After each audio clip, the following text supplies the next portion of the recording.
Hey, it's Medic here, and today I'm going to talk to you about something near and dear to my heart: supports. I think we can all agree that supports are some of the most broken, overtuned, overpowered champions in the game. From a 75% damage reduction to an AoE ultimate to an AoE extending charm to team-wide heals to an execution ultimate, their abilities are just too strong. And so the question often comes up, are supports the most broken role in the game? Let's take a look. First off, what makes a support? Well, the idea of a support is a really good one. It was a role that focused on utility, and it caters to that fantasy of a bard, a healer, someone that can either be on the front lines when needed or be in the back providing support to their team. When League of Legends began, all that supports did was pick up 2 gold per 10 items and scatter wards around the map. They provided utility with their abilities, and then the most expensive thing they'd ever buy was an Oracle's Elixir, and your team would die to make sure that your Oracle stayed alive. And in recent years, support has more deliberately been confined to the bottom lane. With the addition of quest items, especially in the early game, as a support, you need to be around someone else. And that means you have to stay bot in the 2v2. So why are supports broken? Well, first off, they have some of the highest inherent stats of the game. Whether that be base stats, tankiness, or their ability stats, supports are designed to be effective without a lot of gold, meaning they tend to have high base stats but low scaling. Why low scaling, you ask? Because every other lane can't keep its hands off us. Supports get bastardized. Karma top, Lulu mid, Nautilus jungle, freaking Alistair top happened for a while. As soon as the support is any good in terms of scaling, they get put somewhere they can get golden items. It's a travesty, and then they get nerfed until they're so weak that only supports will put up with that shit. And speaking of items, even support items get bastardized. Moonstone, Staff, Ardent Sensor. When the best player in the world, Faker, has to play Karma mid because his support can't play Ardent Sensor supports in a world final, you know that sometimes supports are a little bit strong if they manage to get some gold. So what's the issue? Is what you're asking me now. And I understand that question. It's a solid question. Supports are strong with gold and balanced without gold. So sure, it's fine. Just don't give them any gold. It's easy. But is that actually okay? Because coming into 2021, the whole preseason, and we all love preseasons, you know, you get some great wide-reaching changes in League of Legends, but this whole preseason was about item diversity. And whether or not it's worked for you, whether or not AD carries have more item diversity with mythics than they did in the past, isn't the question I really want to ask here. The question I want to ask is, did it work for support? Because in my opinion, it didn't.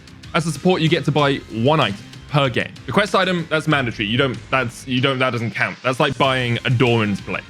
You get 1 choice altogether. And right now, actually, you don't even get that choice. You either go Locket or you go Shurelios. And throughout the rest of the season, that's changed a little bit. Before, it was maybe you went Turbo Chem Tank or you went Shurelios, or you went Turbo Chem Tank or Moonstone. But there's always one of 2 options, really, that sit at the top of what you buy as a support. And it's the only thing you get to buy. Maybe, just maybe you sneak in an Anathema's Chain. But overall, you don't have a choice as a support as to what you're getting.